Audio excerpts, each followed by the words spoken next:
Bismillahirrahmanirrahim. Assalamualaikum warahmatullahi wabarakatuh.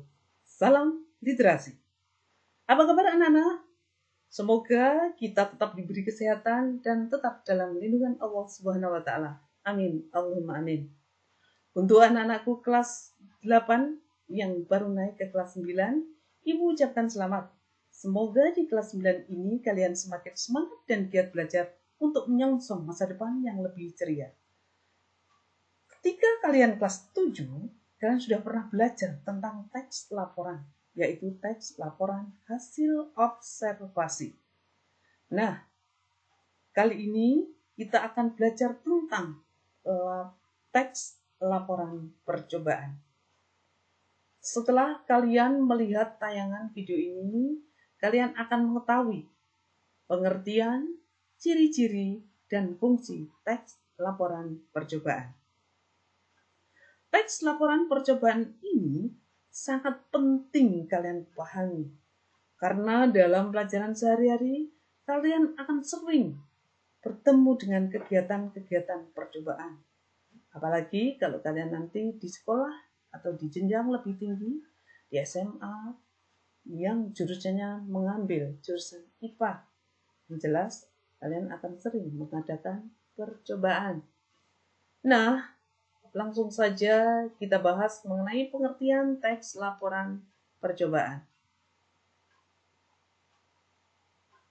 Dalam istilah teks laporan percobaan, itu ada 3 kata, yaitu teks, laporan, dan percobaan. Di dalam teks itu sendiri bisa diartikan adalah naskah yang berupa kata-kata asli dari pengarang. Yang jelas karena namanya teks itu bukan bahasa lisan, tapi bahasa tulis atau ditulis.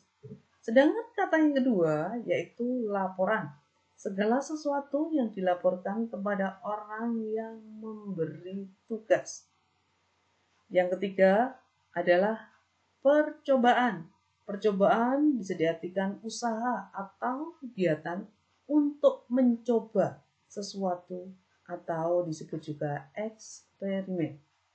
Jadi, teks laporan percobaan adalah teks yang melaporkan kegiatan percobaan, baik itu menguji sesuatu maupun membuktikan suatu teori, mulai dari rumusan tujuan sampai pada kegiatan penyimpulan. Dalam melakukan percobaan bisa dilakukan secara individu atau kelompok. Sekarang kita lanjut ciri-ciri teks laporan percobaan. Ciri yang pertama yaitu fakta. Fakta itu adalah sesuatu yang sudah pasti. Kita lihat contoh 2 kalimat berikut. Yang pertama, kue donat itu diberi pewarna makanan secukupnya. Yang kedua, kue donat itu diberi makanan pewarna makanan 2 sendok teh. Di antara 2 kalimat itu, kalian bisa membedakan. Di situ ada kata secukupnya dan ada 2 sendok teh. Di kalimat pertama, itu jelas, belum pasti. Secukupnya itu takarannya seberapa? 1 sendok, 5 sendok, 10 sendok, atau 10 wadah dituangkan semuanya. Karena secukupnya. Tetapi, di kalimat kedua, itu ada kepastian, yaitu 2 sendok teh. Nah, ini pasti. Maka, ciri fakta yang kedua yaitu dapat dibuktikan atau mengandung angka yang pasti. Sedangkan ciri teks laporan percobaan yang kedua adalah harus lengkap. Mengapa harus disampaikan secara lengkap? Karena orang yang membaca itu dapat memahami data secara utuh dan dapat menangkap makna secara lengkap. Sedangkan ciri yang ketiga yaitu objektif. Objektif yaitu sesuai dengan keadaan sebenarnya. Kalian pernah kan melakukan suatu percobaan atau mencoba-coba?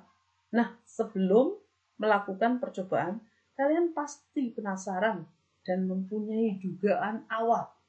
Kalau istilah dunianya adalah hipotesis. Nah, suatu contoh, kalian membeli jajanan camilan yang dijual di kantin sekolah. Camilan tersebut rasanya gurih dan wow, nikmat.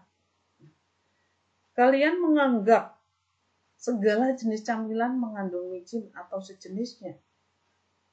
Nah, untuk membuktikan bahwa camilan itu mengandung micin atau sejenisnya, maka kalian mengadakan percobaan. Setelah kalian mengadakan percobaan, kalian bisa menjawab dugaan awal tadi, bahwa makanan itu mengandung micin apa tidak. Dari hasil percobaan tersebut ditulis dalam laporan apa adanya atau ditulis lengkap. Atau bisa juga disebut objektif.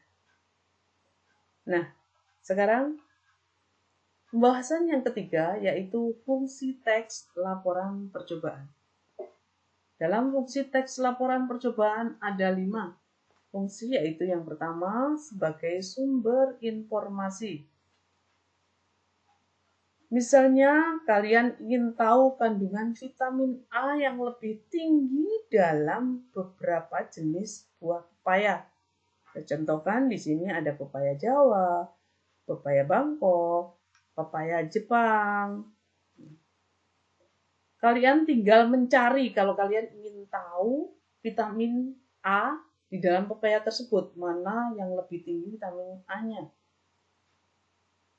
Kalian mencari teks laporan percobaan yang dilakukan orang lain.